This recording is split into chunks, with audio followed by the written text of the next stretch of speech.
Hello, Padres fans, and welcome back to another video. The season has concluded. It is the cold winter months, but that does not bother the Padres because, of course, we need help wherever we can get it. And that comes in the form of pitcher Kyle Hart. Yes, he has returned to the Padres after some time being away. And, our bullpen has not looked so great in the past few seasons. So why not bring back, somebody who somewhat knows what he's doing? He's not a huge, you know, he's not Shohei Ohtani here, folks, but he's someone. So, Brandon, as always, I want to get your initial thoughts about this. Yeah, I'll check you. Obviously, the bullpen has been great. The rotation is where some of the issues have been. But yeah, obviously, the main point is that the Padres need depth on the pitching side. They're losing Dylan Cease. They're losing Michael King. Yu Darvish is out next year with an elbow injury. It's just pandemonium. It's Armageddon, if you will, Heyo. in the Padres rotation. And so, yeah, I mean, we, obviously Kyle Hart joined San Diego last year, coming over from the KBO, the Korean League, where he was great in 2024. And yeah, I mean, he again, like Ethan said, he's not the flashiest pitcher. He's more of a precision and sort of throwing hitters off their rhythm kind of guy, rather than the power and then the big fastballs that some of the guys in the bullpen have. But I mean, again, it's just a situation where the Padres just need depth wherever they can get it, and getting a major league pitcher for I think it's a $1.5 million contract with a club option. I mean, it just makes a ton of sense. I mean, it's just smart maneuvering for a team that has budget constraints this offseason.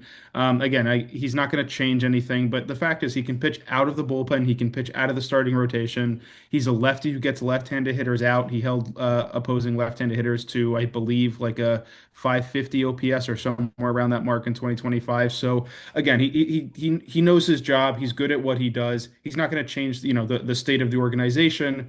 But in terms of maintenance moves on the roster, this was a solid one to get the offseason kicked off, I think. Yeah, I always say it's very early on to see who else we may pick up and not to squash, Kyle Hart as a player. I do always like to point out with so many right-handed thrower, pitchers on the team, it's good to see a lefty in the mix there. Besides that, the only other, switch thrower you have is JP Sears, not a huge name. And with you Darvish out with an injury, it is with an injury, going into surgery, I should say.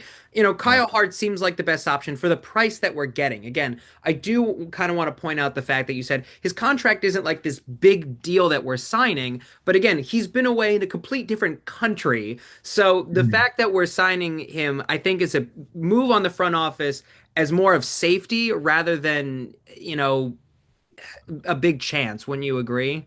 Yeah, no, I mean, again, we know the Padres' MO under AJ Preller. They like to go for the big swings. They like the blockbuster move. I mean, when remember when they acquired Mason Miller a couple months ago in that huge, league shifting trade. I mean, again, that's who they are. But at the same time, I mean, you can't build an MLB roster with two guys. You obviously need to have a full team, a 40-man roster, a 26-man active roster.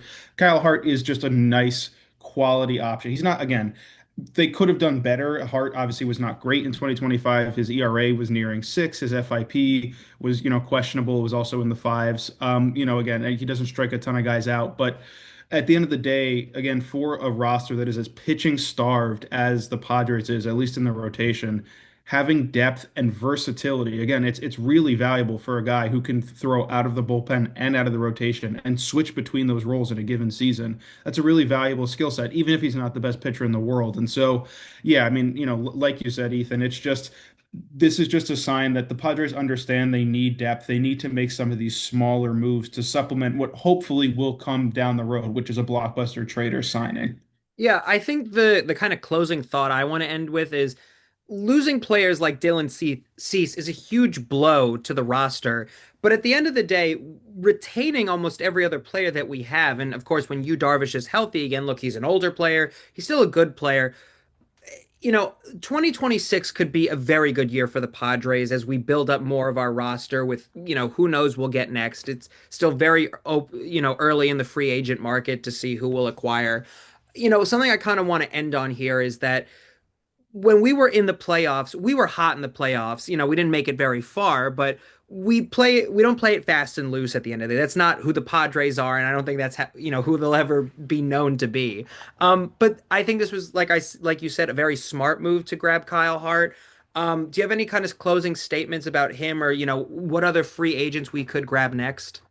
Yeah, again, I think this is just them, the Padres setting the table. Again, he's a known commodity in the in the organization. Ruben Niebla, the pitching coach, clearly must like something in his arsenal. Again, it's a very deep pitch mix. And yeah, I think again, I would expect the Padres to make a couple more of these smaller moves, whether it's, them sort of re-signing guys that were with the team in the last few years or bringing in, true outside additions. I'd expect a couple of these smaller, very, budget-minded moves so that, because again, we know they might not sign like Munetaka Murakami or Dylan Cease, but they're going to be involved in some of these big trade talks. They're going to be involved in some of these big free agent, that's what their MO is. That's just who the nature of this team. So again, we'll see. Kyle Hart again is not a needle mover, but if you can stack these kinds of moves together where you have quality depth up and down the roster, that's what makes a difference over a full MLB season. But as always, we'd love to hear you guys' thoughts on this topic. What do you think about the Kyle Hart re-signing? Are you glad to see him back? Do you wish the Padres had pursued someone else as a rotation option? Let us know, and as always, we'll try to respond to every comment.